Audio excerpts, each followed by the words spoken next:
So there I was, 32 years old, sitting between my 8-year-old nephew Tommy and 6-year-old niece Sophie at a plastic folding table, while my family discussed real adult matters in the dining room. Paper plates, plastic forks, and apple juice boxes. That's what my family thought of my life. What they didn't know was that in exactly 17 minutes, my phone would ring with news that would make their combined annual salaries look like pocket change. I'm Emma Rodriguez, and this is the story of how Christmas dinner became the day I realized my family never really saw me at all. Before we jump back in, tell us where you're tuning in from. And if this story touches you, make sure you're subscribed, because tomorrow I've saved something extra special for you. The Rodriguez family Christmas dinner had been a tradition for as long as I could remember, and every year, the seating arrangement told you exactly where you stood in the family hierarchy. My father Bob sat at the head of the mahogany table that had been passed down through 3 generations, my mother Pat at the other end, and arranged between them like pieces on a chessboard were my siblings, in order of perceived importance. Michael, my 45-year-old brother, commanded the seat to Dad's right. He was the golden child, the one who'd followed the prescribed path: law school, partnership track at a prestigious firm, marriage to Sarah, a marketing executive who understood the value of appearances. They lived in a sprawling house in Cherry Hills Village, drove matching BMWs, and talked about their portfolio at dinner parties. Linda, my 42-year-old sister, sat across from Michael with her husband David. She'd carved out her own version of success in real estate, selling million-dollar homes to Denver's elite while wearing designer suits and speaking in that practiced tone that suggested she was always closing a deal. Her laugh was perfectly calibrated, never too loud, never too long. And then there was me. The folding table had been set up in the living room, ostensibly so the children could watch the Macy's parade on TV while eating. But I knew better. At 32, I was still considered the family experiment, the one who'd refused to follow the script. While my siblings had pursued law and real estate, I'd dropped out of my MBA program to start a tech company. While they'd settled into corporate careers with predictable trajectories, I'd spent the last 3 years building something from nothing. Data Stream Technologies wasn't just a startup to me.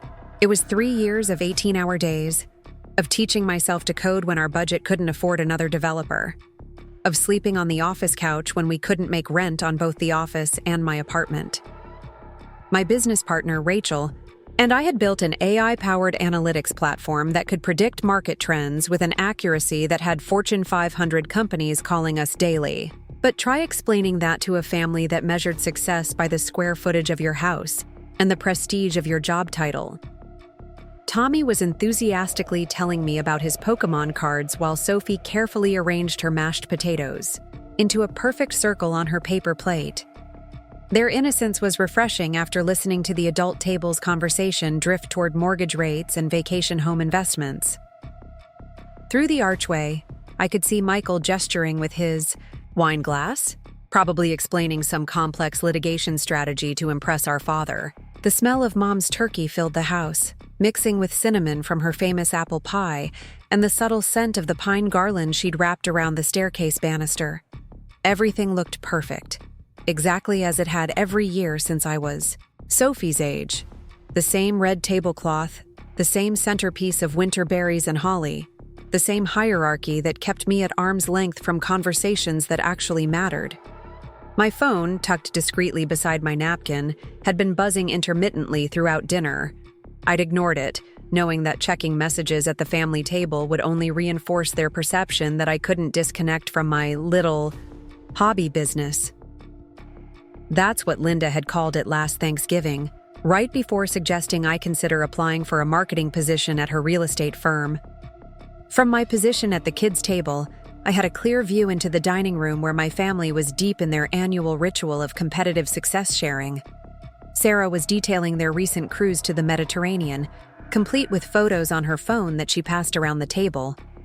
Linda countered with stories from the luxury real estate conference she'd attended in Aspen. Michael, not to be outdone, launched into an explanation of his firm's recent victory in a high-profile corporate merger case. The conversation had a familiar rhythm, each person taking their turn to demonstrate their worth, their place in the family's unspoken ranking system. Achievements were currency here, but only certain types of achievements counted. Traditional ones, comprehensible ones, the kind that came with business cards and titles that didn't require explanation. I watched my mother's face as she listened to each update, her smile warm and proud. She asked thoughtful questions about Sarah's travel itinerary and Linda's biggest sale of the year. When Michael mentioned his latest case, Dad leaned forward with genuine interest, engaging in the kind of strategic discussion they'd shared since Michael was in law school. Nobody had asked me about my business. It wasn't that they were deliberately cruel. They simply operated from a worldview where my choices didn't compute. To them, I was the daughter who'd abandoned a promising MBA program to play with computers. They saw my irregular schedule, my casual wardrobe, my rented downtown condo instead of a suburban house with a 2-car garage, and they worried. They worried that I was wasting my potential, that I was avoiding real responsibility, that I was going to wake up at 40 with nothing to show for my 30s except a failed experiment and a resume gap that would be impossible to explain. Their concern came from love, but it felt like dismissal. Tommy had moved on from Pokémon to explaining the intricate plot of his favorite video game, complete with sound effects and dramatic reenactments using his dinner roll as a spaceship. Sophie was building a fortress out of her carrots, humming quietly to herself. These kids understood imagination and possibility in ways that the adults in the next room seemed to have forgotten. "Aunt Emma," Tommy said suddenly, lowering his voice to a conspiratorial whisper, "why don't you sit with the grown-ups?" The question hit harder than I'd expected. How do you explain to an 8-year-old that sometimes families have invisible rules that don't make sense even to the people following them? "I like sitting with you guys," I said, which was true. "You're more fun." "But you're old like them," Sophie chimed in, her fortress now complete. "Age is just a number," I told her, stealing one of her carrot towers and popping it in my mouth. "What matters is how you see the world."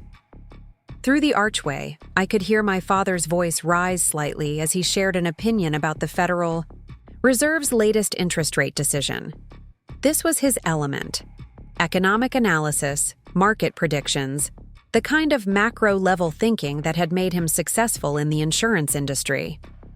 He spoke with the authority of someone who'd spent decades navigating corporate hierarchies and building wealth through careful, conservative strategies.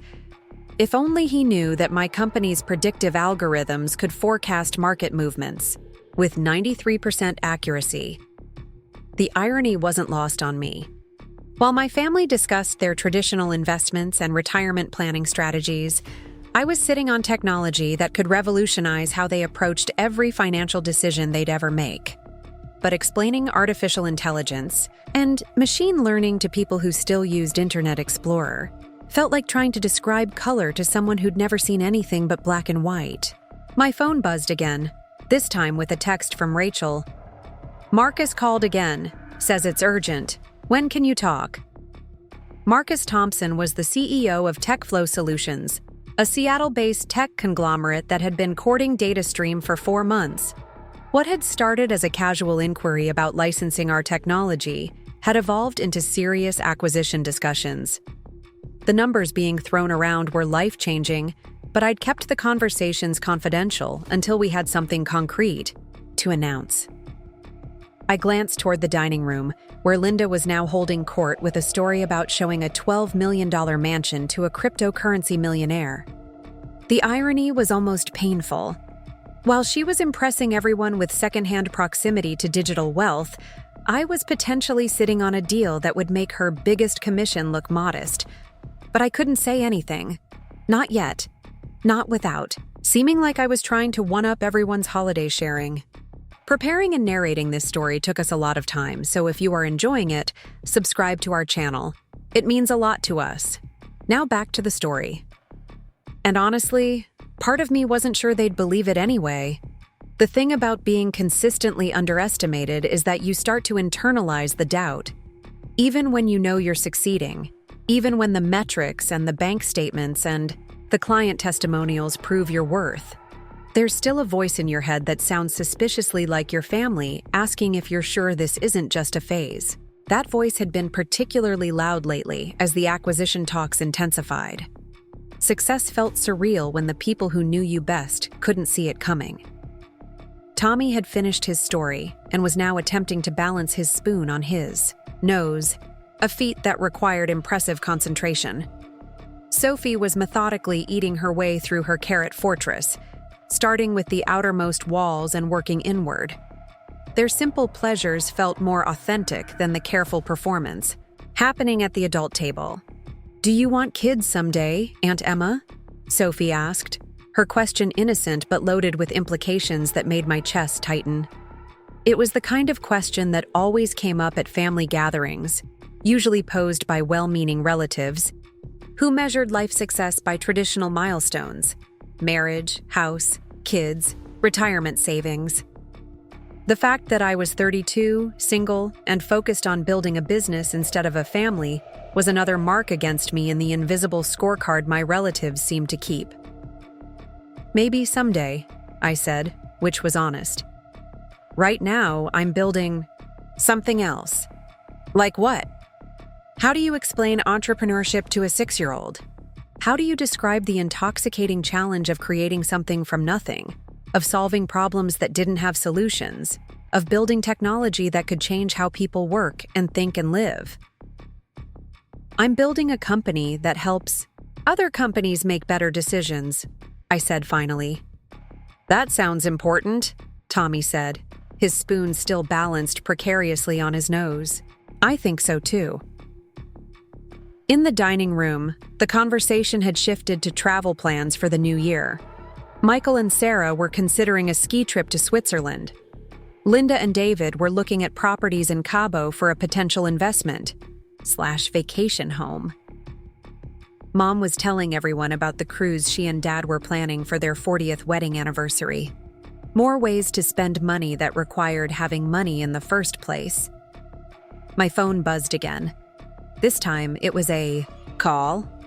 I glanced at the screen and felt my heart rate accelerate. Jessica Williams, my executive assistant, was calling on a Saturday afternoon during Christmas weekend. Jess never called unless it was important. Really important. The timing couldn't have been worse, but I couldn't ignore it. If Marcus Thompson was trying to reach me through my assistant on Christmas Eve, something significant was happening.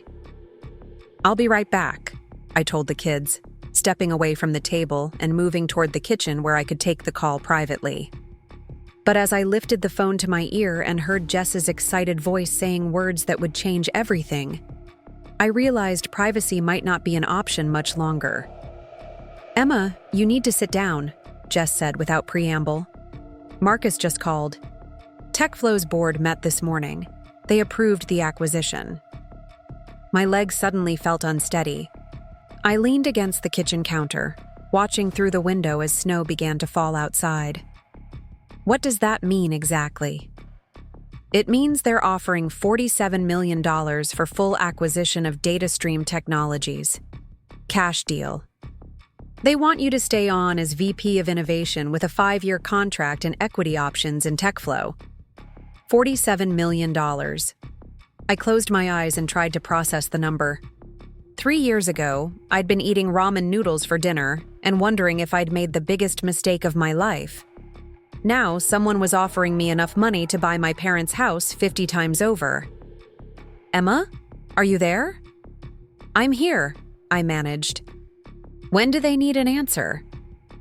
"Marcus wants to meet with you and Rachel first thing Monday morning. He's flying in from Seattle." "But Emma, there's more." "More?" TechFlow went public with their Q4 earnings this morning. They're announcing the acquisition as part of their expansion strategy. It's going to be in the Wall Street Journal tomorrow. The Wall Street Journal. My family's acquisition of my little hobby business was going to be announced in the Wall Street Journal. I stared through the kitchen archway at my family, still engaged in their careful dance of status and achievement. They had no idea that the person they'd relegated to the kids' table was about to become the most successful entrepreneur any of them had ever met. "Jess, I need to call you back." "Emma, congratulations. You did it. You actually did it." Hung up and stood motionless in my mother's kitchen, surrounded by the familiar smells and sounds of Christmas dinner, while my entire world rearranged itself around a phone call that lasted less than 3 minutes. $47 million. Through the archway, I could see Tommy and Sophie still playing at their folding table, blissfully unaware that their Aunt Emma's life had just changed forever. In the dining room, my family continued their ritualistic sharing of accomplishments, each person contributing to a narrative about success that was about to be completely rewritten. The snow was falling harder now, covering the suburban street in white that made everything look clean and new. I watched it accumulate on the cars in the driveway. Michael's BMW, Linda's Mercedes, Dad's practical Ford Explorer, and my own modest Honda that had gotten me through 3 years of bootstrap entrepreneurship. By Monday, I'd be able to buy any car I wanted. By Monday, everything would be different. But first, I had to get through the rest of Christmas dinner. The first thing I did was text Rachel. My hands were still shaking as I typed the message, trying to keep my voice steady even though she couldn't hear me through the phone screen. "Need to talk ASAP. Something major just happened. Can you meet?" "Tonight?" Her response came back immediately. "At the office in 20 minutes. I looked around my mother's kitchen, at the half-empty wine glasses and serving dishes that still needed to be cleared, at the normal Saturday afternoon chaos of a family gathering. Everything looked exactly the same as it had 5 minutes ago, but I felt like I was seeing it all through different eyes. The conversation in the dining room continued its predictable rhythm, voices rising and falling with practiced, social ease. Walking back to the kids' table felt like moving through water. Tommy and Sophie barely looked up as I sat down, too absorbed in their elaborate game involving dinner rolls and imaginative battle scenarios. But I couldn't focus on their chatter anymore. My mind was racing through implications, possibilities, complications I hadn't had time to consider during Jess's call. $47 million wasn't just money. It was validation on a scale I'd never imagined possible. It was proof that every sleepless night, every rejected pitch, every family gathering where I'd felt like an outsider had been leading somewhere real. But it was also terrifying in ways I was only beginning to understand. Through the archway, I watched my father lean back in his chair, satisfied with whatever point he'd just made about interest rates. His confidence came from decades of experience, from understanding systems that had been in place long before he was born. Everything about his approach to business was methodical, conservative, proven. He'd built his wealth slowly and steadily, never taking unnecessary risks, always planning for contingencies. What would he think when he learned that his youngest daughter had just been offered more money than he'd earned in his entire career, all from a business he'd never really understood? My phone buzzed with another text from Rachel. "Just got off a call with our lawyer. We need to discuss terms before Monday. This is happening fast." Too fast. That was the thing about success that nobody warned you about. When it finally came, it arrived like a freight train, demanding immediate decisions about things you'd only dreamed about in abstract terms. The luxury of gradually adjusting to new circumstances didn't exist when someone was offering you life-changing money with a Monday morning deadline. Linda's voice carried from the dining room as she detailed the challenges of selling luxury properties in a volatile market. She spoke with the authority of someone who'd mastered her field, who understood the psychology of high-net-worth clients and the intricacies of million-dollar transactions. Her success was real and impressive, built on years of relationship building and market expertise. But $47 million would make her biggest deal look small. The thought felt disloyal, even thinking it. These were my family members, people who'd supported me through childhood and college, who'd attended my graduation and helped me move apartments and celebrated my birthdays. The fact that they didn't understand my business didn't make them bad people. It just meant we lived in different worlds. Except now, those worlds were about to collide in a very public way. Sophie tugged on my sleeve, bringing me back to the present moment. "Aunt Emma, you look sad. Are you okay?" Kids notice everything adults try to hide. I forced a smile and helped her rebuild the carrot fortress that Tommy had accidentally demolished during his increasingly elaborate battle reenactment. "I'm fine, sweetheart. Just thinking about work stuff." "Do you like your work?" she asked, the question innocent but surprisingly profound. "I love my work," I said, and realized I'd never been more certain of anything in my life. The truth was, even if TechFlow's offer fell through, even if Monday's meeting went badly, even if everything collapsed back to the uncertainty I'd been living with for 3 years, I wouldn't trade the experience of building DataStream for any traditional career path my family would have preferred. But knowing that didn't make the current situation any less surreal. Michael's voice rose slightly as he launched into a story about a particularly complex merger case his firm had handled. The details were technical, involving regulatory approvals and shareholder negotiations, but his enthusiasm was infectious.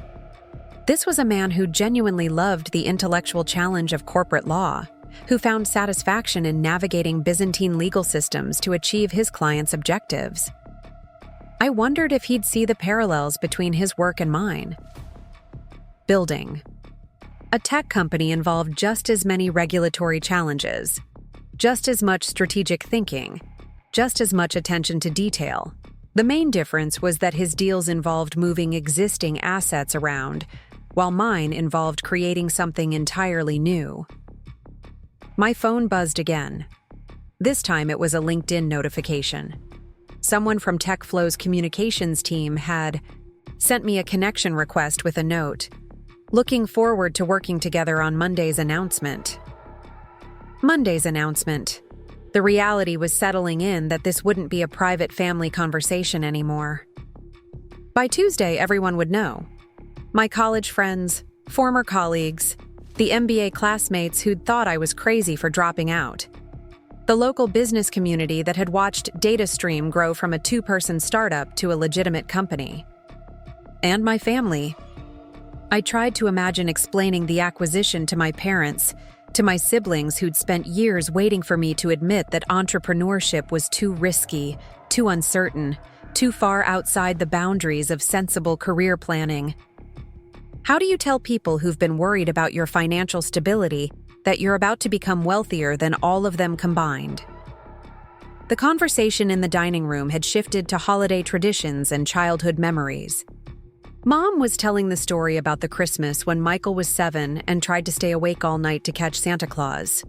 Sarah was sharing memories of her own family's holiday customs, the ones she and Michael were now incorporating into their own traditions with Tommy. These were the moments that mattered, the shared history that connected us across decades and disagreements. Success was temporary, but family was permanent. Or at least it was supposed to be. My phone rang again. This time, it was Rachel calling directly. I couldn't ignore it twice in one afternoon without raising questions. "I need to step outside for a minute," I told the kids, who barely looked up from their increasingly complex dinner roll battle scenario. The back patio was cold, snow accumulating on the outdoor furniture my parents hadn't bothered to cover for winter. I pulled my sweater tighter and answered the call. "Rachel, tell me you got the same call I did." "Better than that." I got 3 calls. Marcus, their head of legal, and their VP of product development. "Emma, they're not just buying us. They want to build their entire AI division around our technology." VP of product development. That meant TechFlow was thinking bigger than a simple acquisition. They were planning to integrate DataStream's technology into their core business strategy, to make our AI platform the foundation for multiple product lines. "What did you tell them?" "That we needed to discuss it with our team before making any commitments." "But, Emma, I've been looking at their financials. TechFlow's stock price has tripled in the last 18 months. If we take equity options instead..." Of all cash, we could be looking at even bigger numbers down the line. Even bigger numbers. I was still trying to process $47 million, and Rachel was already thinking about what came next. How long do we have to decide? Marcus wants an answer by Wednesday. They're planning to announce it as part of their Q4 earnings call on Thursday. Q4 earnings call.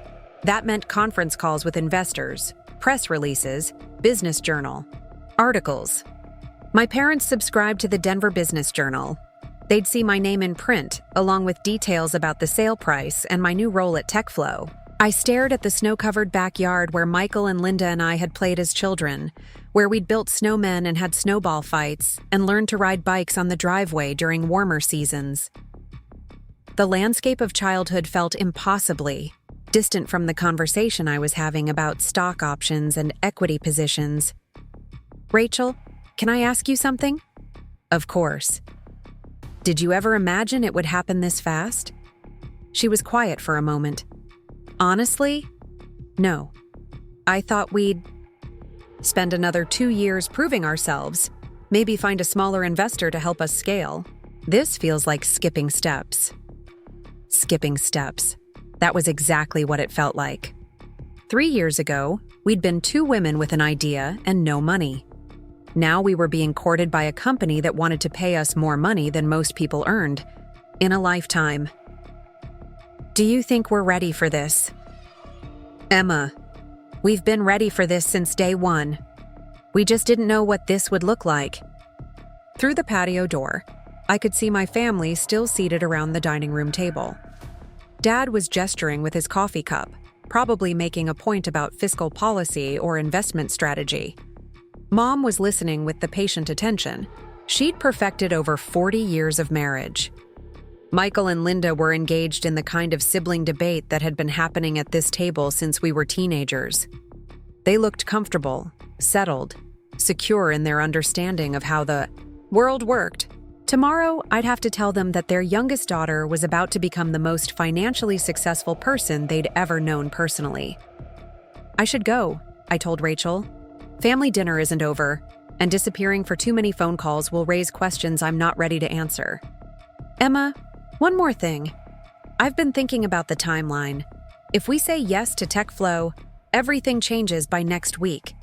New office, new responsibilities, new reporting structure. Are you okay with that? New everything. The question hit harder than I'd expected. For 3 years, DataStream had been entirely mine and Rachel's. We'd made every decision, controlled every aspect of the business, succeeded or failed based entirely on our own choices. Joining TechFlow meant giving up that independence in exchange for resources and scale we could never achieve on our own. I think so, I said, but ask me again on Monday. When I came back inside, Tommy and Sophie had finished eating and moved to the living room to play with the new toys they'd received earlier. The adults were clearing dishes and transitioning into the post-dinner phase of the gathering, the time when conversations became more relaxed and people started thinking about when to head home. I helped carry plates to the kitchen, falling into the familiar rhythm of family cleanup. Mom was already at the sink, rinsing dishes with the methodical efficiency of someone who'd hosted decades of family gatherings. She smiled when she saw me approach with an armload of serving bowls. Thank you, sweetheart. Did you get your work call sorted out? The question was casual, but it carried undertones of the concern she'd been expressing for years about my work-life balance. In her generation, work stayed at work, and family time was sacred. The fact that I regularly received calls and emails during off hours was evidence in her mind that my career choice was fundamentally unsustainable. It was important, I said, which was both true and completely inadequate. It always is with you, isn't it? She handed me a dish towel. Sometimes I worry that you're so focused on building this business that you're missing out on other things. Other things meant marriage, children, the traditional markers of adult success that my siblings had achieved and I had not. It was a conversation we'd had in various forms over the years, always gentle but persistent. always focused on her concern that I was sacrificing personal happiness for professional ambition. If only she knew that professional ambition was about to solve more problems than she'd ever imagined. "Mom, what if I told you that my business was more successful than you realized?" She paused in her dishwashing, considering the question carefully. "I'd be happy for you, of course, but I'd also worry that you were measuring success by the wrong things." The wrong things. To my mother, success meant stability, security, relationships that lasted longer than quarterly earnings reports. She'd spent her career as a teacher, measuring achievement in terms of students helped and knowledge transferred, values that couldn't be quantified on a balance sheet. How do you explain to someone who'd chosen teaching as a calling that your greatest professional achievement was about to be measured in dollars? "What would be the right things?" I asked. She smiled, the patient expression she'd worn through countless similar conversations with all three of her children. Happiness, peace, knowing that the work you're doing matters, being able to sleep well at night because you're proud of how you spent your day. I thought about the last 3 years, about the nights I'd stayed at the office until 3 and the morning debugging code or preparing client presentations, about the weekends I'd spent analyzing market data instead of socializing or dating, about the financial uncertainty that had kept me awake more often than I'd admit to anyone. But I also thought about the moment when our first major client signed a contract after seeing our platform predict market movements with unprecedented accuracy. About the emails from other companies asking if we could solve problems they'd been struggling with for years. About Rachel's excitement when we'd hired our first employee, then our third, then our 10th.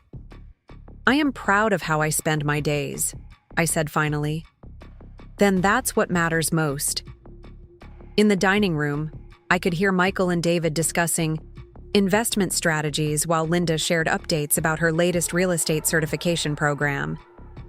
These were conversations about building and maintaining wealth through proven methods, approaches that had worked for generations of middle-class professionals. None of them involved creating something from nothing, taking risks that could result in either spectacular success or complete failure, betting everything on an idea that most people couldn't understand. My phone buzzed with a text from Jess. 3 more companies called this afternoon asking about partnerships. Word is getting out. Word is getting out. That was both exciting and terrifying. For 3 years, we'd operated in relative obscurity, building our client base one careful relationship at a time. Success had come gradually enough that we could adjust to it, learn from it, maintain some semblance of normal life. But TechFlow's acquisition would change all of that. We'd go from being a promising startup to being part of a publicly traded company with quarterly earnings expectations and shareholder demands. Media attention, industry recognition, the kind of visibility that made privacy impossible. I wondered if my family was ready for that level of scrutiny. If I was ready for it. Mom finished the last of the dishes and turned to face me, studying my expression with the intuition that only mothers possess. "You look like you have something important on your mind." "I do. Want to talk about it?" I considered the question seriously. Part of me wanted to tell her everything, to share the excitement and uncertainty and overwhelming sense that my life was about to change in ways I couldn't fully comprehend. But another part of me knew that the conversation would inevitably lead to concerns about whether I was making the right choices, whether I was prepared for the responsibilities that came with this level of success. "Maybe tomorrow," I said, "when I understand it better myself." She nodded, accepting my need for space while making it clear that she'd be available whenever I was ready to talk. It was a delicate balance she'd mastered over years of parenting 3 very different children with very different needs. "Just remember that success doesn't have to be complicated," she said. "Sometimes the simplest path is the best one." The simplest path. I thought about the job offers I'd turned down over the years, the corporate positions that would have provided steady paychecks and predictable advancement opportunities. The simple path would have been taking one of those jobs, following the career trajectory that Michael and Linda had chosen, building wealth and security through established systems. But there was nothing simple about what Rachel and I had built. Every decision had required research, experimentation, calculated risks based on incomplete information. We'd succeeded not because we'd followed a proven formula, but because we'd been willing to create our own. In the living room, Tommy and Sophie were engaged in an elaborate game involving toy cars and what appeared to be a complex transportation system built from couch cushions. Their creativity was boundless, their willingness to experiment with new ideas unlimited by concerns about practicality or precedent. Maybe that was what success really looked like. Not the careful accumulation of approved achievements, but the courage to keep playing with possibilities even when the adults around you suggested it was time to be more realistic. My phone buzzed one final time. This message was from Marcus Thompson himself. "Emma, I know it's Christmas weekend, but I wanted you to know how excited we are about Monday's conversation. What you and Rachel have built is exactly the kind of innovation TechFlow needs to stay competitive. Looking forward to discussing how we can support your vision." Support your vision. Not absorb it, not redirect it, but support it. Maybe this acquisition wouldn't mean giving up control after all. Maybe it would mean finding the resources to pursue ideas that had been too ambitious for a small startup to attempt. As my family gathered their coats and prepared to leave, as hugs were exchanged and plans were made for future gatherings, I realized that tomorrow would be the last day I could attend a family event as simply Emma, the youngest Rodriguez daughter, who'd made unconventional career choices. By next week, I'd be Emma Rodriguez, VP of Innovation at TechFlow Solutions, the family member whose success story would redefine what achievement looked like for future generations of our family. The question was whether that transformation would bring us closer together or create a distance that money couldn't bridge. Sunday morning arrived with the kind of crystalline Denver sunshine that made the previous day's snow sparkle like scattered diamonds across the suburban landscape. I'd barely slept, my mind cycling through scenarios and possibilities that seemed to multiply every time I closed my eyes. By 6 a.m., I was dressed and driving toward downtown, needing the familiar comfort of my office to process what was happening. The DataStream Technologies building looked different in the early morning light. What had always felt like a scrappy startup headquarters now seemed like the birthplace of something significant. I used my keycard to enter the empty lobby, my footsteps echoing in the silence as I made my way to the elevator. Rachel was already there when I arrived, sitting cross-legged on the floor of our main conference room with documents spread around her like pieces of a complex puzzle. She looked up when I walked in, her expression a mixture of excitement and exhaustion that probably matched my own. "I've been here since 5, she said without preamble. I couldn't sleep either, so I figured I might as well be productive about my insomnia. The documents she'd arranged told the story of our company's evolution in stark black and white. Financial statements, client contracts, employee agreements, intellectual property filings. 3 years of work reduced to paper that would determine our future. "What are you thinking?" I asked, settling onto the floor beside her. "I'm thinking we need professional help, and we need it fast." She was right. The complexity of what TechFlow was proposing went far beyond anything Rachel and I could evaluate on our own.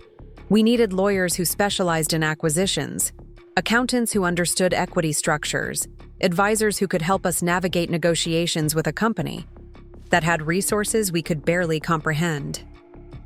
"I made some calls yesterday evening," Rachel continued, pulling out her phone. "David Chen recommended his corporate attorney.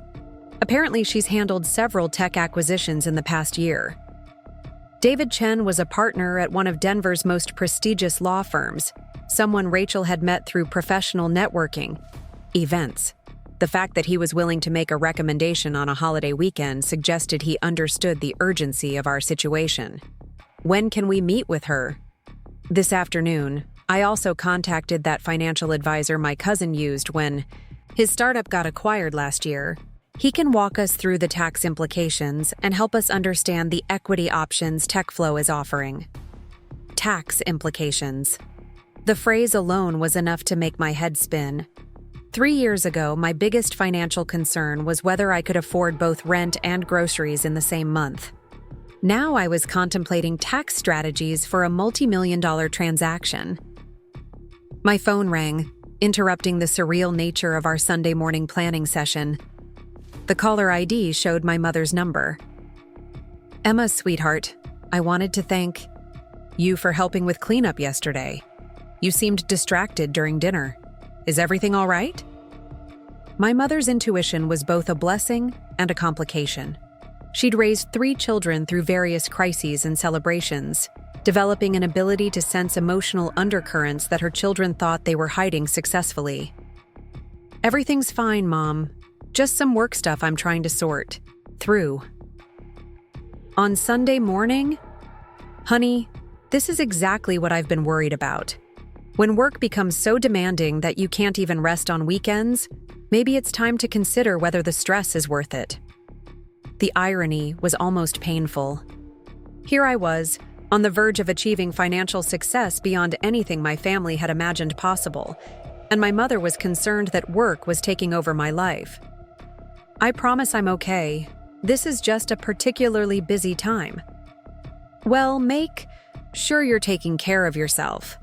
And remember, if you ever want to talk about exploring other career options, your father and I are here to help." Other career options. The phrase followed me long after I ended the call and returned to Rachel's document review. My parents had spent years gently suggesting that I consider more stable alternatives to entrepreneurship. Corporate positions. With established companies, opportunities that would provide regular paychecks and traditional benefits packages. They meant well, but their suggestions came from a fundamental misunderstanding of what Rachel and I had built. They saw DataStream as a risky experiment that was preventing me from pursuing real career advancement. They couldn't see that we'd created something that established companies were now willing to pay millions to acquire. "Family pressure?" Rachel asked, glancing up from a contract she was reviewing. "Family concern. There's a difference, but sometimes it feels the same." Rachel nodded with understanding. Her own family had expressed similar worries over the years, questioning whether she was wasting her MIT education on a venture that might never prove profitable. Success had a way of validating choices that had seemed questionable when the outcomes were uncertain. "You know what's funny?" she said. "My mom called this morning too. She wanted to know if I was dating anyone, because apparently professional achievement doesn't count unless it comes with a wedding ring." We laughed, but there was truth beneath the humor. Both of us had made sacrifices for DataStream that our families found difficult to understand. Late nights that precluded social events, weekend work sessions that interfered with family gatherings, financial uncertainty that made traditional milestone achievements like house purchases seem impossibly distant. Now we were facing the opposite problem. Success on a scale that would eliminate every practical concern our families had expressed, but potentially create new forms of complexity they weren't prepared to understand. The attorney Rachel had contacted agreed to meet us at her office that afternoon, despite the holiday weekend. Catherine Morrison specialized in technology acquisitions, with a client list that included several companies I recognized from business journals. Her willingness to rearrange her Sunday schedule suggested she understood the time-sensitive nature of our situation. Her office occupied the top floor of a downtown high-rise, with floor-to-ceiling windows that offered panoramic views of the Rocky Mountains. Catherine herself was younger than I'd expected, probably in her early 40s, with the kind of precise attention to detail that inspired immediate confidence. "I've reviewed the preliminary information you sent," she said, gesturing for Rachel and me to sit across from her polished conference table. "TechFlow's offer is substantial, but there are several aspects we need to examine carefully before you make any commitments." She opened a thick folder and spread documents across the table with practiced efficiency. "Financial projections, comparable acquisition data, regulatory considerations I hadn't even thought to worry about. First, let's talk about valuation.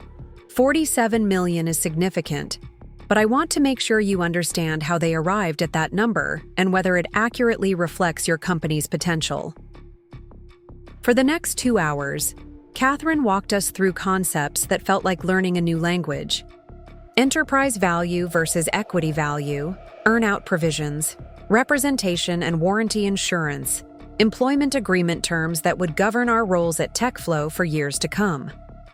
The equity component is particularly interesting, she explained, pointing to a section of TechFlow's proposal.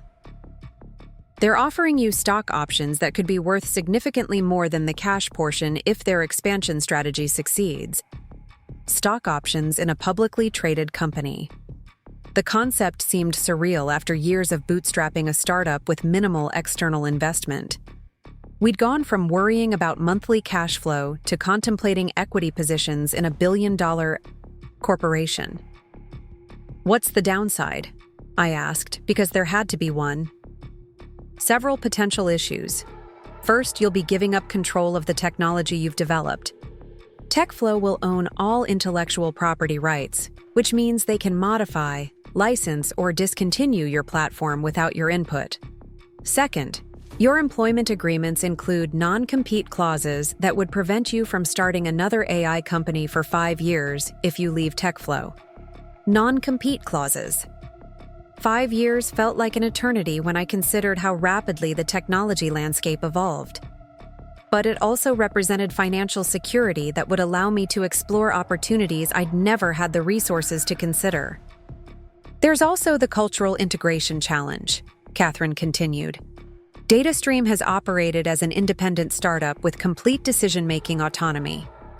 TechFlow is a large corporation with established processes, reporting structures, and strategic priorities that may not align with your original vision.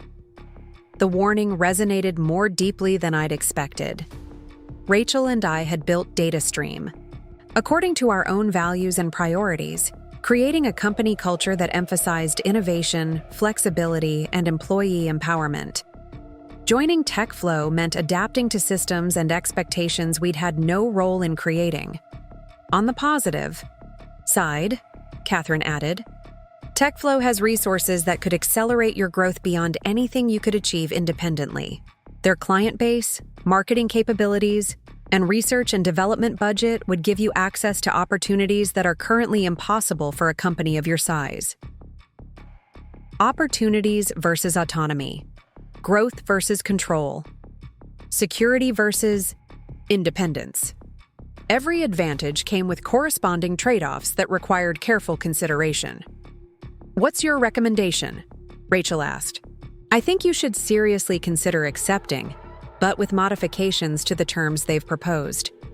We can negotiate for greater autonomy within TechFlow's structure, more favorable equity arrangements, and employment agreements that protect your interests if the integration doesn't work out as planned. Negotiations. The word implied a level of leverage I wasn't sure we possessed. TechFlow could easily find other acquisition targets if we proved too difficult to work with. Do we actually have bargaining power here? I asked. Catherine smiled. More than you realize. TechFlow wouldn't be offering $47 million if they could easily replicate what you've built. Your technology and expertise are valuable enough that they're willing to pay premium prices to acquire them. That gives you significant negotiating leverage. Significant negotiating leverage. The phrase felt foreign applied to our small startup, but Catherine's confidence was reassuring. She'd guided other entrepreneurs through similar transitions, helping them maximize value while protecting their interests in complex corporate environments. I'll need detailed financial records, employment contracts, and intellectual property. Documentation to prepare for negotiations, she continued. How quickly can you provide those materials? By tomorrow morning, Rachel said without hesitation. Excellent. I'll also want to speak with TechFlow's legal team before your meeting on Monday. Understanding their priorities and constraints will help us structure proposals that serve everyone's interests. As we left Catherine's office, the weight of What we were contemplating settled over me like a heavy coat. 24 hours ago, DataStream had been my primary source of both pride and anxiety, a venture that consumed most of my waking hours while providing just enough financial stability to keep moving forward. Now it was becoming the foundation for a life I'd never imagined possible. Rachel and I drove to a coffee shop near the office, needing to decompress after the intensity of our legal consultation. The familiar chaos of weekend caffeine seekers felt comforting after hours of discussing stock options and employment agreements. "Are you having second thoughts?" Rachel asked, settling into a corner booth with her elaborate latte. "About the acquisition? No. About whether I'm prepared. For what comes next?" "Absolutely." She nodded thoughtfully. "I keep thinking about what Catherine said regarding corporate culture. We've spent 3 years building something that reflects our values and working style. What if TechFlow's environment is completely incompatible with how we operate?" It was a valid concern. DataStream's success had come partly from our ability to make decisions quickly, to experiment with unconventional approaches, to prioritize long-term innovation over short-term profit maximization. Large corporations often struggled with the kind of agility that had made us attractive acquisition targets in the first place. Maybe that's why they want to acquire us instead of trying to build competing technology internally, I suggested. They recognize that their existing structure can't produce what we've created. Or maybe they think they can integrate our technology without maintaining our approach to innovation. Both possibilities seemed equally likely, which meant our employment negotiations would be crucial for protecting the autonomy that had made DataStream successful. My phone buzzed with a text from my mother. "Hope you're not working too hard today. Remember to eat something besides coffee and granola." The message was typical of her gentle but persistent concern about my work habits. She'd spent years worrying that entrepreneurship was preventing me from taking proper care of myself, from maintaining the kind of balanced lifestyle she valued. Tomorrow, I'd have to tell her that her concerns about financial stability were about to become irrelevant. "I should probably warn my family about what's happening," I said, showing Rachel the text. "How do you think they'll react?" The question had been haunting me since Jessica's phone call yesterday afternoon. My family's skepticism about DataStream hadn't been malicious, but it had been consistent. They'd supported me emotionally while clearly hoping I'd eventually transition to something more conventional. I honestly don't know. They've been so focused on worrying about whether my business would succeed that I don't think they've considered what would happen if it succeeded. Beyond their expectations, success can be harder for families to process than failure sometimes, Rachel observed. Failure confirms their protective instincts.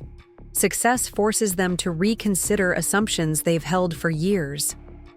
She was right. My parents had built their understanding of responsible career choices around concepts like steady employment, predictable advancement, and traditional measures of professional achievement. They'd raised 3 children who'd followed variations of that path, creating a family narrative about success that didn't include entrepreneurial windfalls. "Maybe I should tell them gradually," I said. "Start with the basic facts and let them adjust before getting into the financial details." Or maybe you should just tell them everything at once, like removing a bandage quickly instead of prolonging the discomfort. Both approaches had merit, but neither felt adequate for the complexity of what I needed to communicate. How do you explain to people who've spent years worrying about your financial stability that you're about to become wealthier than they'd ever imagined possible? The coffee shop was filling with Sunday afternoon regulars, people catching up with friends, students working on assignments, families sharing desserts after weekend activities. Normal Sunday activities that felt impossibly distant from the corporate negotiations and stock option calculations that now dominated my thoughts. "Rachel, can I ask you something personal?" "Of course." "Do you ever worry that success might change who we are fundamentally?" She considered the question seriously, stirring her latte while formulating her response. "I worry more about Whether we'll have the courage to remain ourselves despite external pressure to become what other people expect successful entrepreneurs to be. External pressure. The phrase captured something I'd been struggling to articulate. Success would bring attention, expectations, opportunities that came with implicit requirements about how to behave, how to invest, how to present ourselves to the world. I don't want to become someone who measures everything by financial return. I said, then don't. Success doesn't have to change your values unless you allow it to. Easy to say, harder to maintain when surrounded by advisors whose primary concern was maximizing shareholder value and protecting assets through strategic planning. But Rachel was right that the choice ultimately belonged to us. My phone rang. Again. This time it was Jessica calling with updates I couldn't postpone. Emma, I'm sorry to bother you on Sunday, but Marcus Thompson has called 3 times. TechFlow's communications team wants to coordinate our public announcement with their quarterly earnings release. They need confirmation about timing. Public announcement. The phrase still felt surreal. In less than a week, DataStream's acquisition would be business news, covered by publications that tracked merger and acquisition activity in the technology sector. What did you tell them? That you'd respond by tomorrow morning. But Emma, there's something else. 2 competitors have reached out asking if DataStream might be interested in exploring alternative offers. Alternative offers. Other companies had noticed TechFlow's interest and were considering whether they wanted to make competing bids. The validation was flattering, but it also complicated our decision-making process. Who contacted us? Quantum Systems and Allied Technologies. Both want to schedule meetings this week to discuss potential partnerships or acquisitions. Quantum Systems was based in California, a mid-sized company that specialized in predictive analytics for financial services. Allied Technologies was larger, with a more diverse client base that included government agencies and healthcare organizations. Jessica, set up calls with both companies for Tuesday. We should understand all our options before making final commitments. Multiple options meant multiple negotiations, multiple sets of terms and conditions to evaluate. It also meant that our Monday meeting with TechFlow would be more complex than simply accepting or declining their initial offer. This is getting complicated quickly, Rachel observed after I summarized Jessica's update. Complicated, but good. Having options gives us leverage in negotiations with TechFlow, assuming we can manage the complexity without making mistakes that cost us opportunities. She was right to be cautious. We were entering territory where inexperience could be expensive, where small oversights in contract language could have long-term consequences we couldn't anticipate. Maybe we should ask Catherine to handle communications with all 3 companies, I suggested. Let the professionals manage the complicated parts while we focus on strategic decisions. Good idea. I'll call her tonight and brief her on the new developments. As we prepared to leave the coffee shop, I realized that this might be the last normal Sunday afternoon I'd experience for a while. Starting tomorrow, our calendar would be dominated by meetings, negotiations, due diligence processes that would consume weeks of focused attention. The thought was both exciting and melancholy. I'd built DataStream because I loved the challenge of creating something new, of solving problems that seemed impossible until we figured out how to make them possible. Success would bring resources and opportunities I'd always dreamed of, but it would also end the scrappy startup phase that had defined my professional identity for 3 years. Rachel, whatever happens with these negotiations, I want you to know that building DataStream with you has been the best professional experience of my life. She smiled, reaching across the table to squeeze my hand. Even if everything changes, we'll still be the people who created something amazing from nothing. Nobody can take that away from us. Nobody could take that away from us. The reminder was exactly what I needed as we prepared to enter a week that would determine the next chapter of our professional lives. Tomorrow, I'd tell my family that their youngest daughter was about to become more financially successful than any of them had ever imagined possible.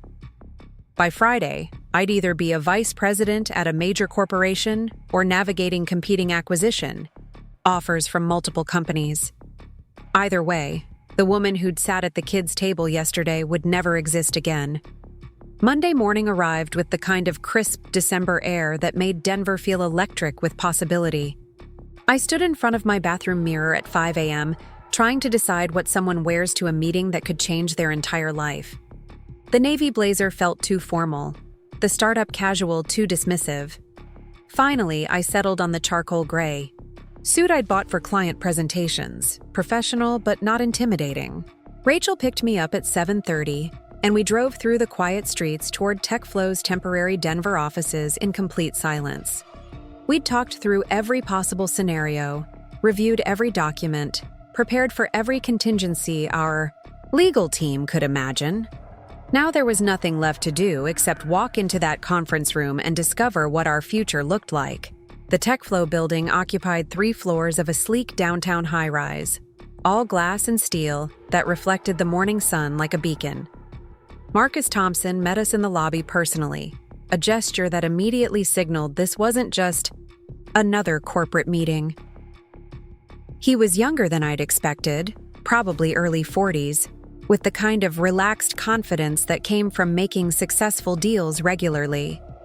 His handshake was firm without being aggressive, his smile genuine without being overly enthusiastic. Emma, Rachel, thank you for making time on such short notice. I know the timeline feels rushed, but when we identify technology as revolutionary as yours, we prefer to move quickly before competitors realize what they're missing. Revolutionary. The word carried weight that still felt foreign when applied to something Rachel and I had built in our cramped startup office. The conference room overlooked the city center, with views that stretched toward the mountains on the horizon. Marcus had brought 3 colleagues: Sarah Chen, TechFlow's Chief Technology Officer, David Martinez, their Head of Strategic Development, and Jennifer Walsh, their lead acquisition attorney. Before we discussed terms, Marcus began, settling into his chair with practiced ease, I want to make sure you understand why TechFlow is so interested in DataStream. Sarah, would you walk them through our analysis? Sarah Chen opened her laptop and projected a presentation that took my breath away. They'd conducted a comprehensive evaluation of our technology, our client base, our market positioning. Charts and graphs demonstrated DataStream's competitive advantages with precision that exceeded our own internal assessments. Your AI platform doesn't just predict market trends, Sarah explained, clicking through slides that showed detailed performance comparisons. It identifies patterns that human analysts consistently miss. Our testing indicates accuracy rates that are 15 to 20% higher than anything currently available in the market. 15 to 20% higher.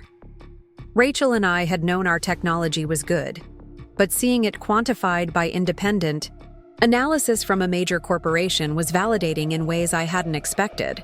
More importantly, David Martinez continued, your platform learns and adapts in real time.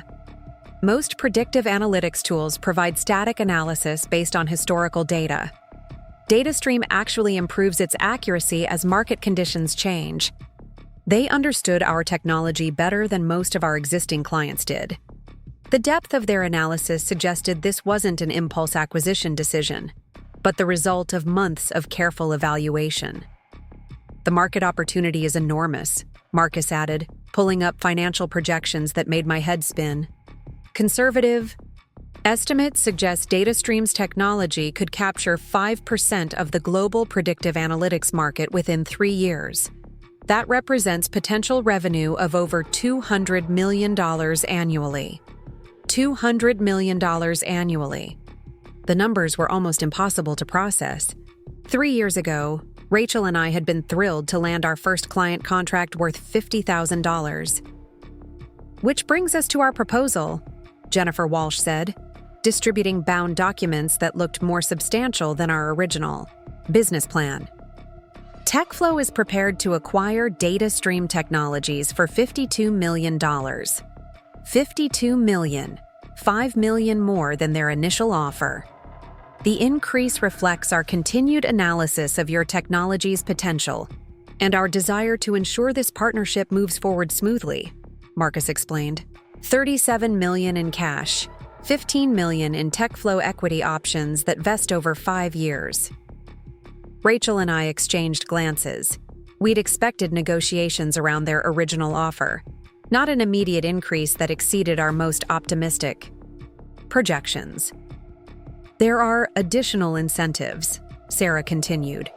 Performance bonuses tied to DataStream's integration success, research and development budgets that would triple your current capabilities, and complete autonomy for your team.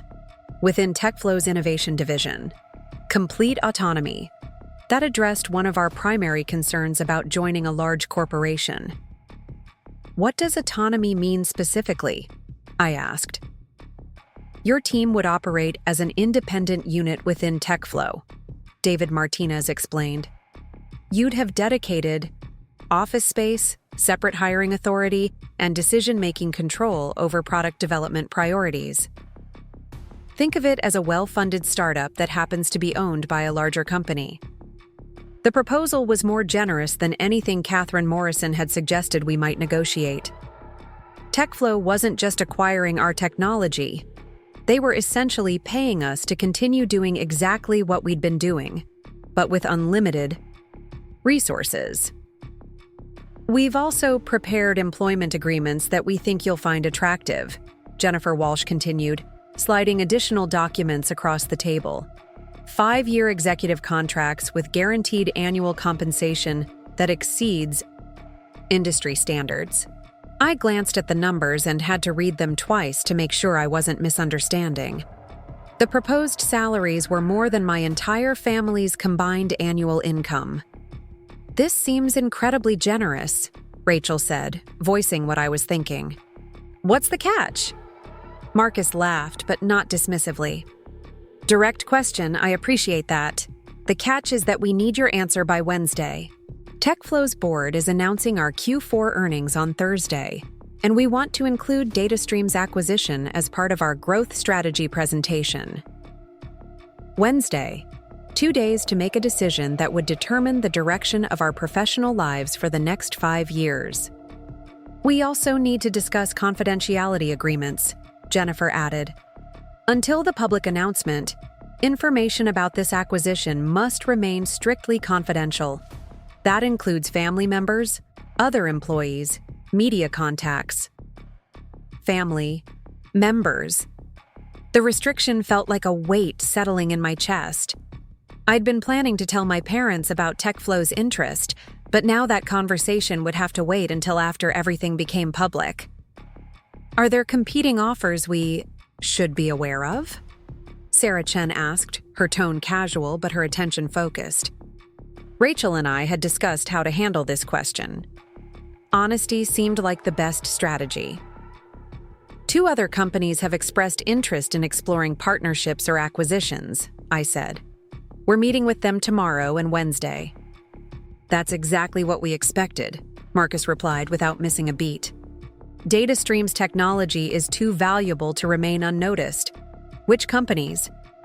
Quantum Systems and Allied Technologies. Both solid organizations, David Martinez acknowledged. I'm curious about their proposals, but I'm confident TechFlow can offer resources and opportunities they simply can't match. The confidence wasn't arrogance.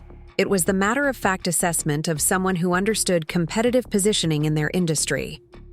We'd like some time to review everything you've presented, Rachel said, and to consult with our legal team about the terms. Absolutely, Marcus agreed. Take all the time you need until Wednesday morning. Jennifer will be available to answer any questions your attorneys might have. As the meeting concluded, I felt like I was floating slightly above reality. Everything about TechFlow's proposal exceeded our expectations, addressed our concerns, and offered opportunities we'd never imagined possible. But walking out of that building, I also realized that accepting their offer would mean crossing a threshold I couldn't uncross. DataStream would no longer belong to Rachel and me. We'd become employees of a corporation that, despite their promises, of autonomy would ultimately control our professional destinies. Rachel and I drove to Catherine Morrison's office in contemplative silence. The legal review would take several hours, but I needed expert analysis before making any decisions about our future. Catherine's initial reaction to TechFlow's revised proposal was cautiously optimistic. "They've addressed most of the concerns I would have raised in negotiations," she said, reviewing the employment agreements with careful attention.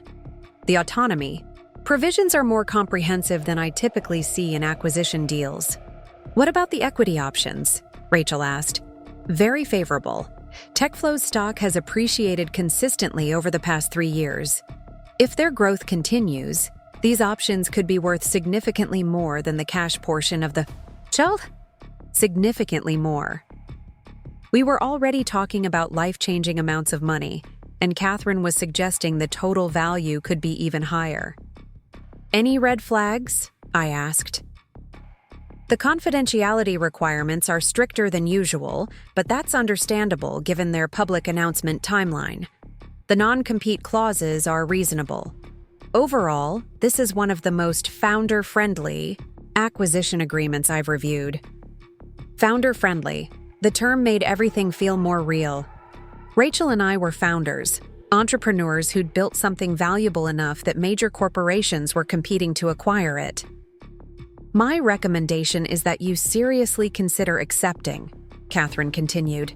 "But first, let's see what Quantum Systems and Allied Technologies propose. Having multiple offers will help you make an informed decision." Multiple offers.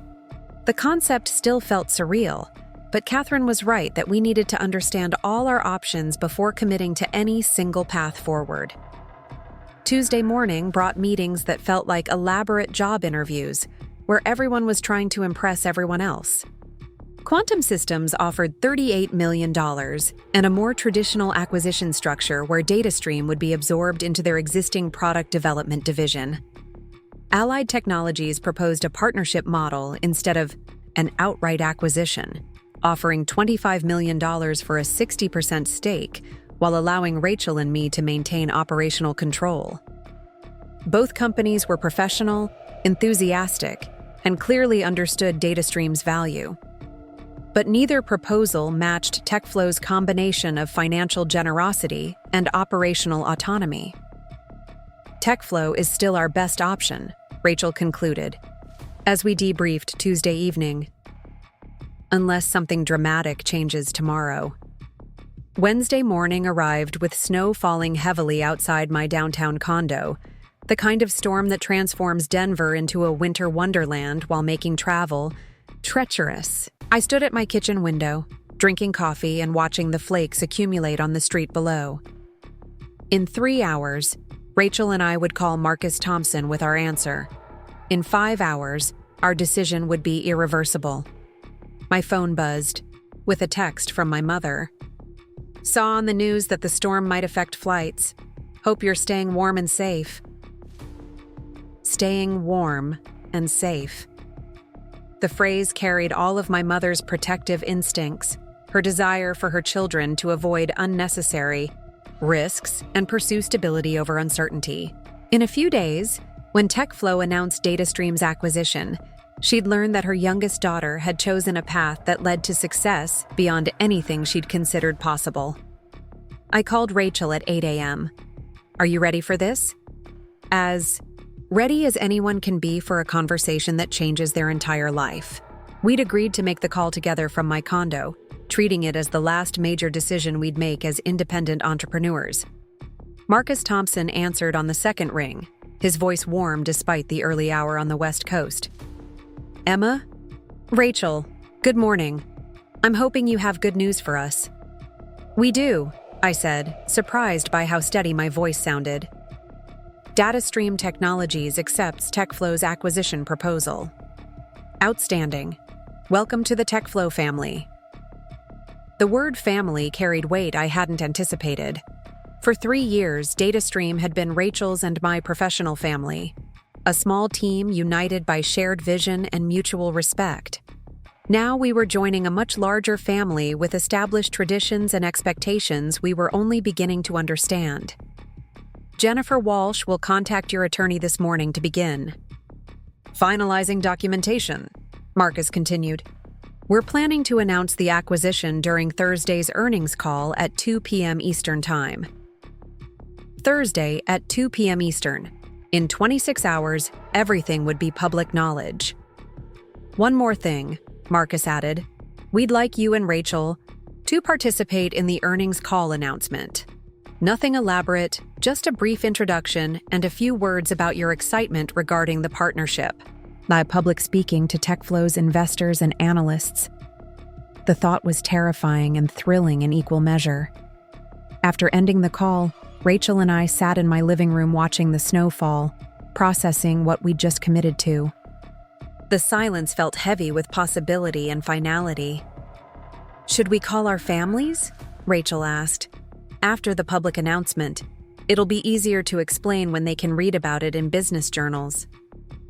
Are you nervous about their reactions? The question had been haunting me for days.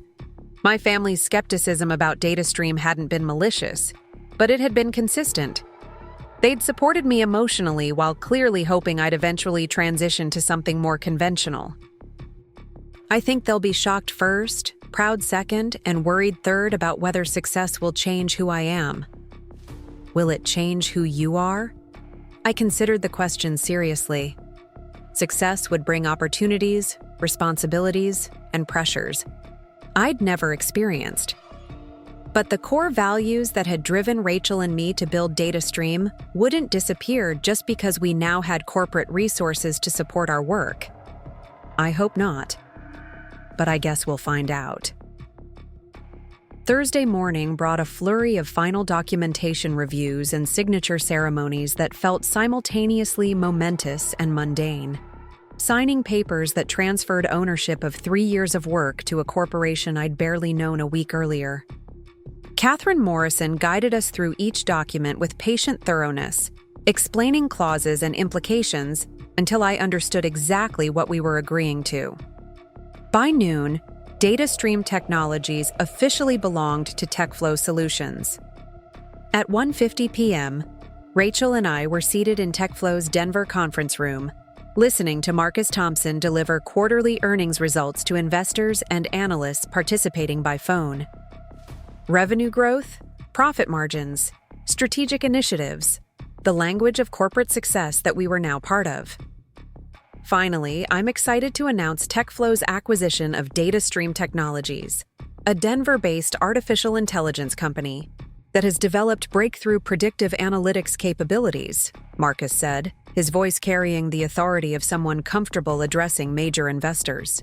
DataStream's platform represents exactly the kind of innovative technology that will drive TechFlow's continued growth in emerging markets.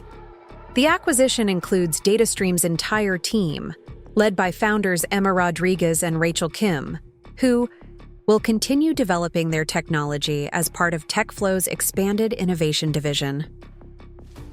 Founders Emma Rodriguez and Rachel Kim.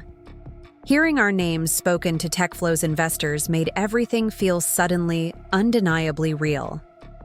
Emma and Rachel are here with us today.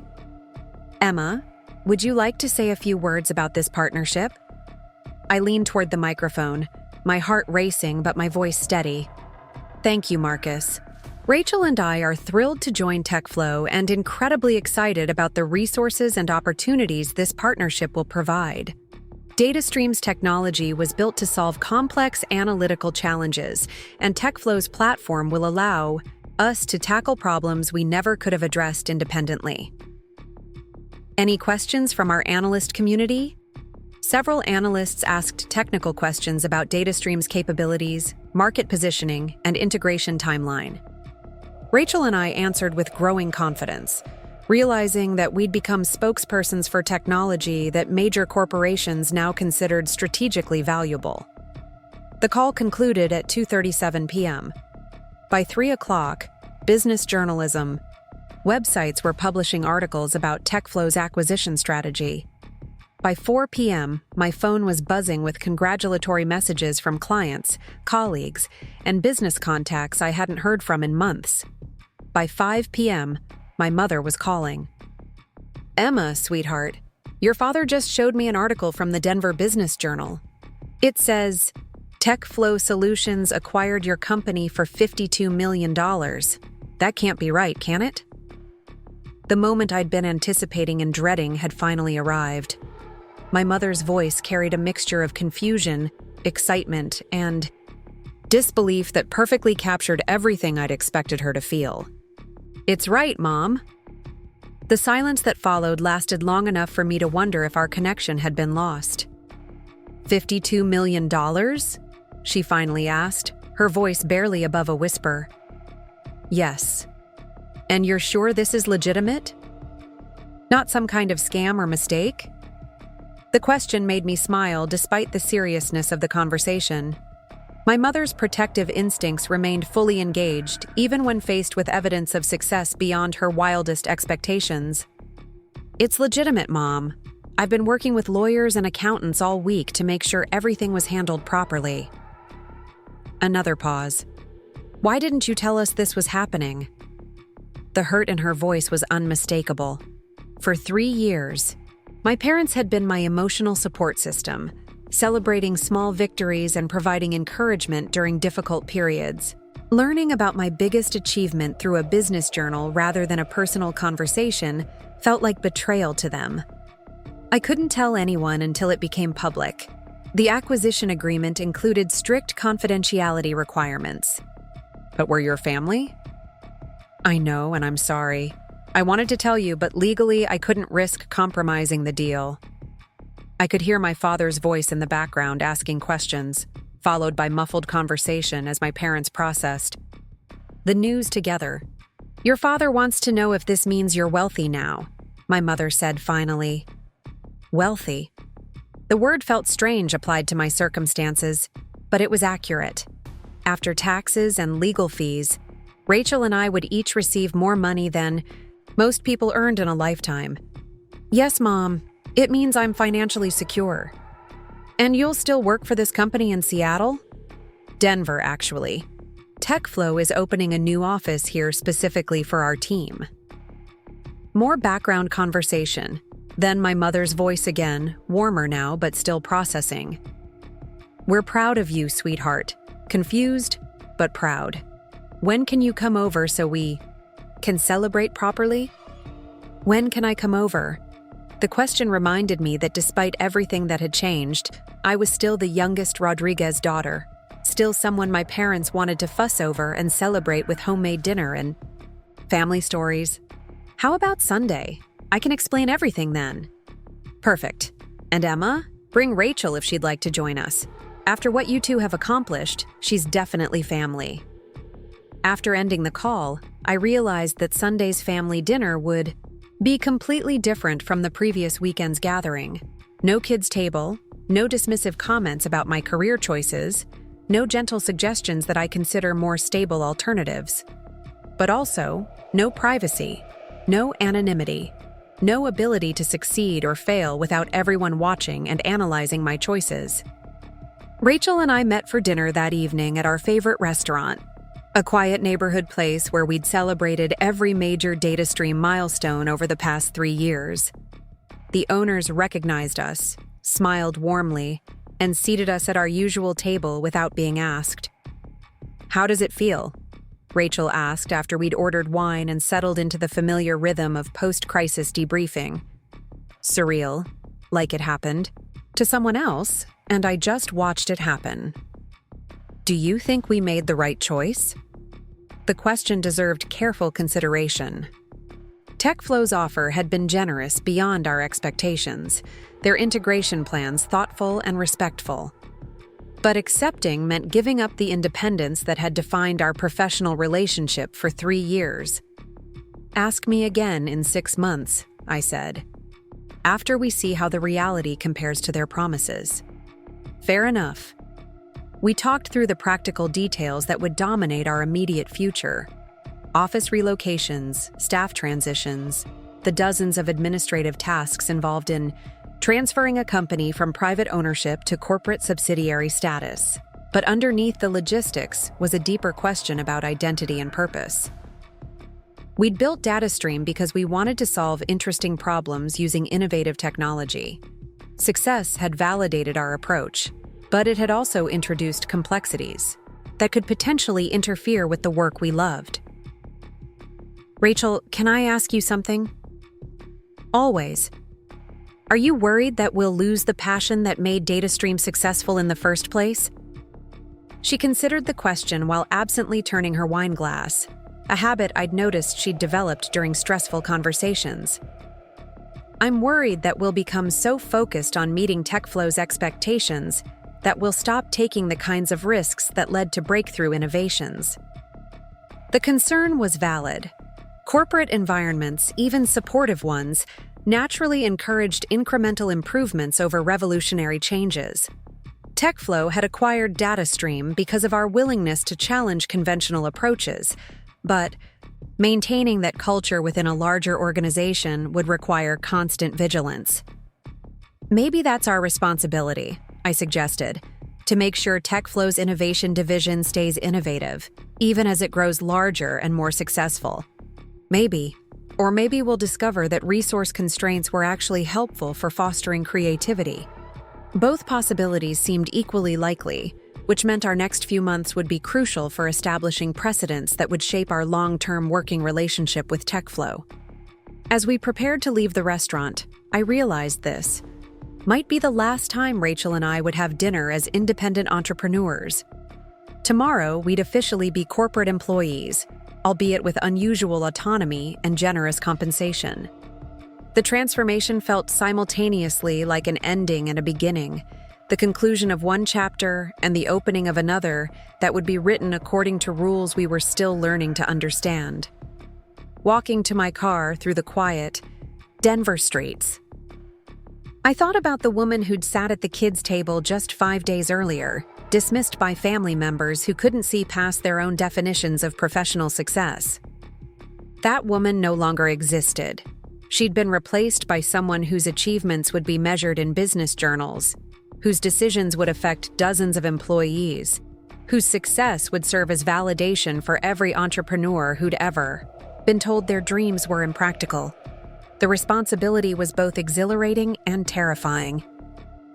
But as I drove home through the snowy streets, watching the city lights reflect off the accumulated snow, I felt ready to discover what came next.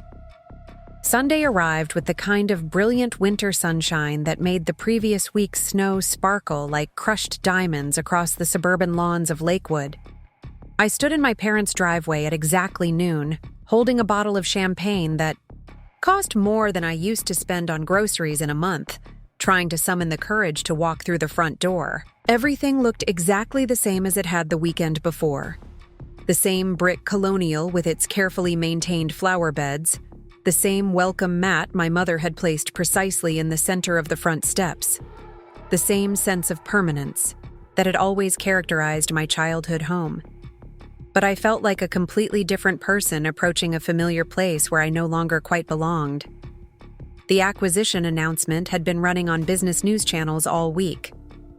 Denver's local media had picked up the story, framing it as a hometown success that reflected the city's growing reputation as a technology hub. 3 different reporters had contacted me for interviews, and the Denver Business Journal wanted to feature DataStream on their next cover. My father opened the door before I could knock, his expression a mixture of pride and bewilderment that I'd been seeing on my family's faces since Thursday's announcement. "There she is," he said, pulling me into a hug that lasted longer than usual. Our entrepreneur. Our entrepreneur. The phrase carried warmth, but also a subtle distance, as if success had transformed me into someone slightly foreign to the family dynamic they'd maintained for decades. Inside, the house smelled like my mother's famous pot roast, the same meal she'd prepared for every significant family celebration since I was a child. Michael and Linda were already seated in the living room, their expressions carefully composed in ways that suggested they'd been discussing how to handle this gathering before I arrived. "Emma," Linda said, standing to embrace me with the kind of cautious enthusiasm people reserve for situations they're not quite sure how to navigate. "Congratulations! We're all so proud of you." Proud of me. The words I'd been waiting to hear for 3 years, finally spoken in the context of success they could understand and measure. Michael approached with his characteristic legal precision, as if he'd been preparing remarks for a formal presentation. "I've been reading about TechFlow's acquisition strategy. They've made some very strategic purchases over the past few years. You should be proud of being included in that portfolio." Included in that portfolio. Even congratulations came wrapped in the technical language that made Michael comfortable, reducing my achievement to investment terminology he could analyze and categorize. But their efforts mattered more than their word choices. They were trying to bridge the gap between their understanding of professional success and what Rachel and I had accomplished. The fact that they were making the effort demonstrated love, even if the execution felt slightly awkward. Mom emerged from the kitchen wearing the apron I'd given her for Mother's Day 5 years earlier, her face glowing with the kind of maternal satisfaction that transcended any confusion about how her youngest daughter had suddenly become wealthy. "Come sit down and tell us everything," she said, gesturing toward the dining room where she'd set the table with her best china, the same pieces that had been reserved for Christmas and other special occasions throughout my childhood. The formal place settings felt simultaneously appropriate and excessive. We were celebrating something that deserved recognition, but the ceremony highlighted how unprecedented this situation was for our family. "Start from the beginning," Dad said, settling into his chair with the focused attention he'd always brought to important conversations. "When did you first realize DataStream was going to be successful?" When did I first realize DataStream was going to be successful? The question implied a linear progression that hadn't existed in reality. Success had come gradually, then suddenly, through a combination of careful planning and fortunate timing that was impossible to predict or replicate. "Honestly, I never knew for certain until TechFlow made their offer," I said. "Building a startup means living with uncertainty every day. You celebrate small victories while never knowing if they'll lead to bigger opportunities. But you must have had some indication that the technology was valuable," Michael pressed, his legal training evident in the way he sought concrete evidence to support conclusions. "We knew our clients were getting results that exceeded their expectations. Companies were renewing contracts and expanding their usage of our platform. But translating that into acquisition interest from major corporations required factors we couldn't control." Linda leaned forward with the focused attention she normally reserved for high-value real estate negotiations. "What were those factors?" "Market timing, competitive positioning, TechFlow's strategic priorities, dozens of variables that had to align perfectly for this opportunity to emerge." I was trying to explain entrepreneurship to people who'd built careers around predictable systems and established hierarchies. Their questions came from genuine curiosity, but also from a desire to understand how something they'd perceived as risky experimentation had produced results that exceeded their most optimistic projections.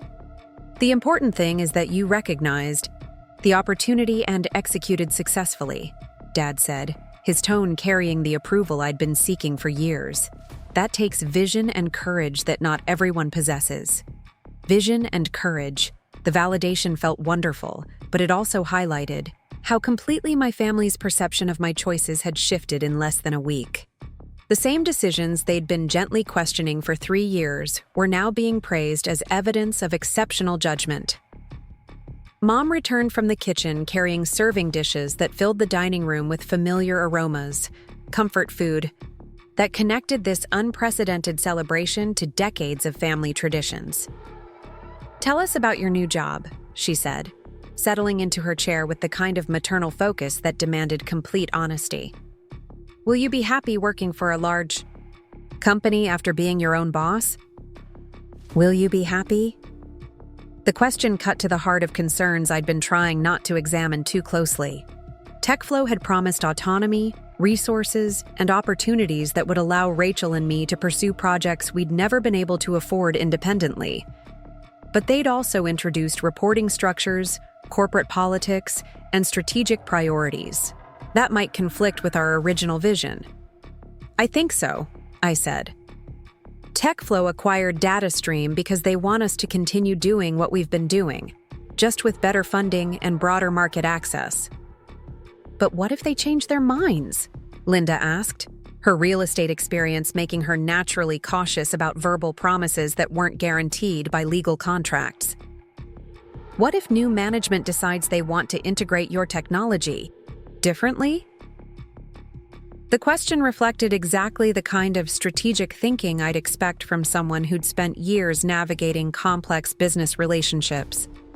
Linda understood that corporate priorities could shift rapidly, especially when new leadership or market conditions changed fundamental assumptions. That's always a risk, I acknowledged, but our employment agreements include provisions that protect our team's operational independence. And if things don't work out, the financial security from this acquisition gives us options we've never had before. Options we've never had before. The phrase captured something fundamental about how success had changed my relationship with risk and uncertainty. For 3 years, every business decision had carried existential weight because failure could have meant losing everything we'd invested in DataStream. Now, I had the luxury of making choices based on opportunity rather than survival. Michael raised his wine glass, his expression thoughtful but warm. I want to propose a toast to Emma, who had the vision to see possibilities the rest of us missed, and the determination to pursue them despite considerable skepticism from people who should have known better. People who should have known better. The acknowledgement was more generous than I'd expected, an admission that their concerns about entrepreneurship had been based on incomplete understanding rather than accurate risk assessment. To Emma, Linda added, who proves that following unconventional paths can lead to extraordinary destinations. Following unconventional paths. The phrase perfectly captured the tension that had defined my relationship with family expectations. For years, they'd wanted me to choose stability and predictability, while I'd been drawn to challenges that required creating solutions rather than implementing existing systems. We raised our glasses together, and I felt a shift in family dynamics that went beyond simple celebration. For the first time in years, I wasn't the daughter whose choices required explanation or defense. I was the family member whose success validated the value of taking calculated risks in pursuit of meaningful work. Now tell us about the money, Mom said with characteristic directness, her teacher's instinct for cutting through complexity to reach essential information. Are you actually wealthy, or are there complications we should understand? Are you actually wealthy? The question made me smile because it was so perfectly my mother, practical and loving in equal measure, wanting to celebrate my success while making sure I wasn't getting ahead of myself financially. After taxes and legal fees, Rachel and I will each receive about $18 million in cash, plus equity options that could be worth significantly more if TechFlow continues growing. The silence that followed was the kind that occurs when people need time to process information that exceeds their frame of reference. $18 million was more money than any of us had ever discussed in personal terms. $18 million. Dad repeated slowly, as if testing how the words sounded when spoken aloud. That's more than I've earned in my entire career, Michael said, his voice carrying amazement rather than envy. It's more than most people earn in several lifetimes, Linda added, her real estate experience giving her context for understanding substantial wealth. The numbers were overwhelming even for me. Despite having spent the past week reviewing financial projections and tax implications with professional advisors. Wealth on this scale felt abstract, like discussing theoretical concepts rather than practical realities. What will you do with it? Mom asked, her question reflecting both curiosity and subtle concern about whether sudden financial success might change my values or priorities. What will I do with it? The question had been haunting me since TechFlow's offer became official. Financial advisors had provided detailed recommendations about investment strategies, tax optimization, and estate planning. But those technical considerations didn't address the deeper question about how wealth would affect my sense of purpose and identity. Some of it will go toward investments and long-term financial security, I said. But I also want to use it to support other entrepreneurs who are trying to build companies that solve meaningful problems. Supporting other entrepreneurs felt like the most authentic way to honor the journey that had brought me to this point.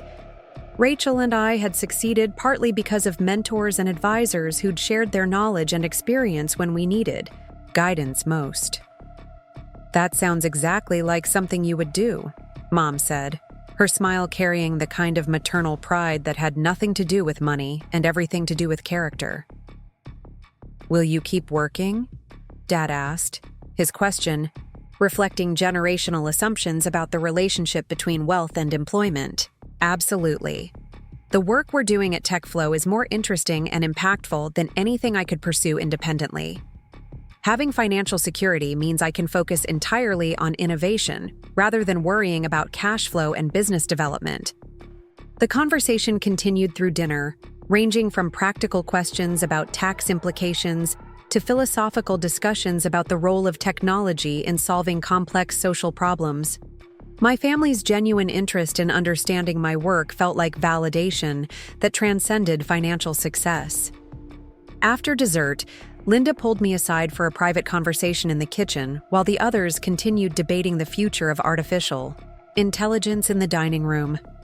I owe you an apology, she said, her directness characteristic, but her vulnerability unexpected. I've spent years thinking you were being impractical, possibly even irresponsible, by pursuing entrepreneurship instead of traditional career advancement. Her honesty was both touching and unnecessary. You were trying to protect me from failure. That came from love, not malice. Maybe, but I was also operating from my own limitations. I couldn't see the potential in what you were building because it was outside my experience and expertise. Her admission reflected the kind of self-awareness that made meaningful relationships possible even across significant differences in perspective and approach. The important thing is that you supported me emotionally even when you had concerns. About my choices, I said. That mattered more than whether you understood the technical details. Still, I want you to know that I'm not just proud of your financial success. I'm proud of your courage, your persistence, and your refusal to give up on something you believed in despite pressure to choose safer alternatives. Your refusal to give up. The phrase captured something essential about the past 3 years. That had little to do with money and everything to do with commitment to a vision that seemed impossible until it suddenly became inevitable. When I prepared to leave that evening, my parents walked me to the car with the kind of protective attention they'd shown throughout my childhood.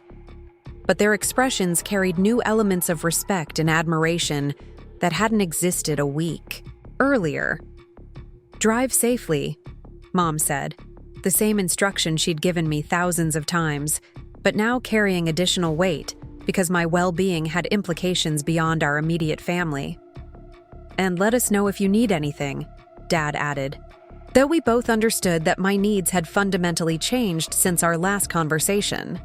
I will, I promised, meaning it despite knowing that our relationship dynamics would require careful navigation as we all adjusted to new realities. Driving home through the quiet Sunday evening streets, I reflected on how completely my circumstances had changed since the previous weekend's family dinner. The woman who'd sat at the kids' table 7 days earlier no longer existed, replaced by someone whose professional achievements had exceeded her family's most optimistic expectations. But the transformation felt less dramatic than I'd anticipated. Success had validated choices I'd been making for years, rather than requiring fundamental changes to my values or priorities. I was still the same person who loved solving complex problems using innovative technology, just with vastly expanded resources for pursuing those interests. Monday morning brought my first day as an official TechFlow employee, a transition that felt simultaneously momentous and mundane. The data stream team gathered in our familiar office space, which would remain our headquarters until TechFlow's new Denver facility opened in the spring. Rachel and I addressed our employees together, explaining how the acquisition would affect their roles, compensation, and daily responsibilities. The conversation was emotional for everyone involved, marking the end of the scrappy startup phase that had defined our professional relationships for 3 years. "Nothing fundamental changes about our work," I told the team. "We'll still be solving the same problems using the same innovative approaches. The difference is that we now have unlimited resources for pursuing projects that were previously impossible." Unlimited resources. The phrase still felt surreal when applied to our circumstances, but it accurately described the opportunity TechFlow had provided. Over the following weeks, I settled into rhythms that balanced corporate expectations with the independence that had made DataStream successful. TechFlow's management team kept their promises about operational autonomy, providing support and resources while avoiding micromanagement that could have stifled innovation. The financial reality of wealth took longer to process than I'd expected. $18 million remained an abstract concept until my financial advisor began implementing investment strategies that would generate passive income exceeding my previous annual salary. But the psychological impact was immediate and profound. For the first time in my adult life, I could make decisions based entirely on opportunity and interest rather than financial necessity. The freedom was intoxicating and occasionally overwhelming. 3 months after the acquisition, I received an invitation that perfectly captured how my circumstances had changed. The Denver Chamber of Commerce wanted me to speak at their annual entrepreneurship conference, sharing insights about building successful technology companies. Standing before an audience of aspiring entrepreneurs, I thought about the woman who'd felt invisible at her own family's dinner table just months earlier. The contrast between that experience and my current platform was striking, but the journey between them had been gradual enough that each step felt natural rather than jarring. Success in entrepreneurship requires tolerance for uncertainty and commitment to long-term vision, I told the audience. But most importantly, it requires willingness to persist despite skepticism from people who care about you but don't understand what you're trying to achieve. Skepticism from people who care about you. The phrase captured the complexity of family relationships when professional choices diverge from conventional expectations. After my presentation, a young woman approached with the kind of nervous energy I remembered from my own early entrepreneurial experiences. "I'm working on a healthcare technology startup," she said. "My family thinks I should get a job with an established company instead of pursuing something so risky." Her situation sounded exactly like conversations I'd had with my own family for years. The specific details were different, but the underlying tension between safety and opportunity was identical. "What's your instinct?" I asked. "That I'm working on something that could genuinely help people, and that the satisfaction of building it myself is worth the financial uncertainty." "Then trust that instinct.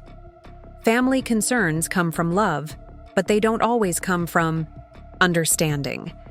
Sometimes you have to prove your choices through results rather than explanations. Prove your choices through results." The advice felt authentic because it reflected my own experience navigating between family expectations and professional ambitions. 6 months after the acquisition, my family dynamics had settled into patterns that felt sustainable and authentic. My parents included me in financial discussions they'd never shared previously, recognizing that my perspective on business strategy might be valuable. Michael and Linda asked for advice about investment opportunities, treating me as a peer rather than the younger sister whose choices required protection. But they also maintained the essential relationships that had sustained our family through decades of shared experiences. Sunday dinners continued with the same warmth and humor, just without the undercurrent of concern about my professional future. The transformation wasn't just mine. Success had given my entire family permission to reconsider assumptions about risk, achievement, and the relationship between conventional wisdom and optimal outcomes. A year later, Rachel and I were featured on the cover of Entrepreneur magazine, representing the kind of success story that inspired other founders to pursue ambitious visions, despite uncertain prospects. The article described DataStream's technology, TechFlow's acquisition strategy, and our roles in developing artificial intelligence applications that were changing how major corporations made strategic decisions. But the most meaningful recognition came from an unexpected source. The Denver Business Journal invited me to judge their annual startup competition, evaluating early-stage companies that were attempting to build sustainable businesses around innovative technologies. Reviewing pitch presentations from entrepreneurs who reminded me of Rachel and myself 3 years earlier, I was struck by how completely my perspective had changed. Where I once saw obstacles and limitations, I now saw possibilities and solutions. Where I once worried about failure and financial risk, I now focused on potential impact and strategic opportunity. The shift wasn't just about money, though financial. Security certainly provided freedom to think beyond immediate survival needs. It was about confidence earned through experience, credibility established through results, and the luxury of making decisions based on long-term vision rather than short-term necessity.